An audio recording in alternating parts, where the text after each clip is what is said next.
All right, today we're going to break down a part of English that can seem a little tricky at first, but honestly, it's something you use every single day.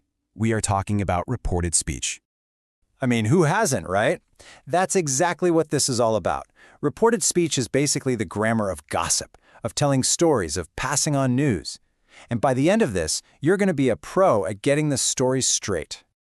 So let's just dive right in, because this is so much more than a bunch of boring grammar rules. It's really about the art of sharing information and telling a good story.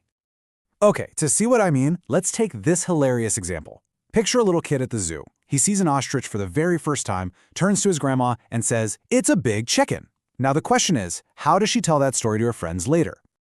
Well, she probably wouldn't repeat his exact words, right? Instead of the direct quote, "It is a big chicken," she'd use reported speech. "He told me it was a big chicken." See that? That tiny little jump from is to was, that's the magic trick we're going to unpack today. So, to put it simply, reported speech is just how you summarize what somebody else said. You're not a parent repeating their exact words, you're retelling their story from your perspective, usually a little later on. And I know it might sound complicated, but it really just boils down to 3 simple golden rules. Once you get these down, you've pretty much got the whole thing figured out. Okay, here they are. First, you add a reporting verb, like said or told. Second, you change the pronouns to fit your perspective. And third, and this is the one that sounds way scarier than it is, you backshift the tense. Let's break them down one by one. All right, rule 1, reporting verbs. The 2 big ones are say and tell, and there's a really easy way to remember the difference. With say, you don't have to mention who is listening, but with tell, you have to include the person. He told me, he told us, he told the dog. You get the idea.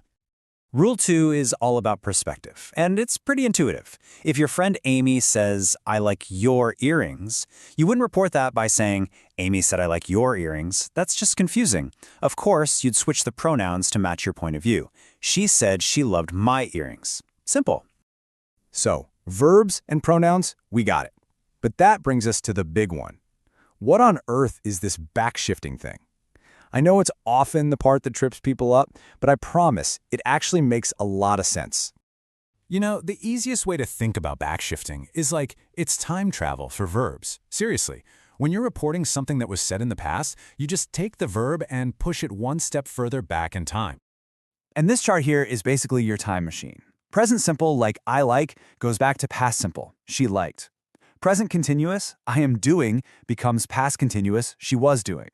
The really key jump is when someone uses the past simple, like I washed, it goes one step further back into the past perfect, she had washed. And for the future, easy, will just becomes would.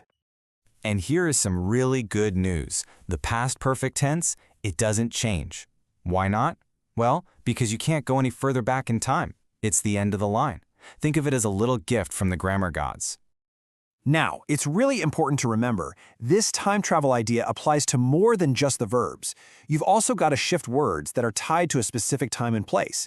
So, here becomes there, now becomes then, and something like last Tuesday becomes the Tuesday before.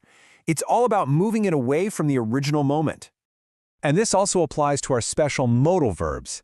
Can shifts back to could, will to would, may becomes might, and must, when you're talking about an obligation, becomes had to. Okay, so you've totally mastered statements. But what happens when someone asks a question or gives a command? Let's tackle these last few pieces of the puzzle. So, someone asks you a direct question. Where do you live? How do you report that later? You know for sure you don't say, "She asked me, where do I live?" It just sounds clunky and wrong. The formula is pretty simple. You use the verb ask, then you use if or the original question word. But here's the absolute key. The rest of the sentence uses normal statement word order. A reported question isn't a real question anymore, so you don't flip the subject and the verb around. So, where do you live becomes, she asked me where I lived. Hear that? The word order is I lived, a normal statement, not did I live. It's so much cleaner and it's totally correct. And you know what? Reporting commands is even easier. The structure is basically just tell plus the person plus to and the verb. So, do your homework becomes, you guessed it, she told me to do my homework. Okay, we've spent all this time learning the rules of backshifting, but now I'm going to throw in a little twist. Do you always have to change the tense? The answer is nope, and this is where it gets really interesting.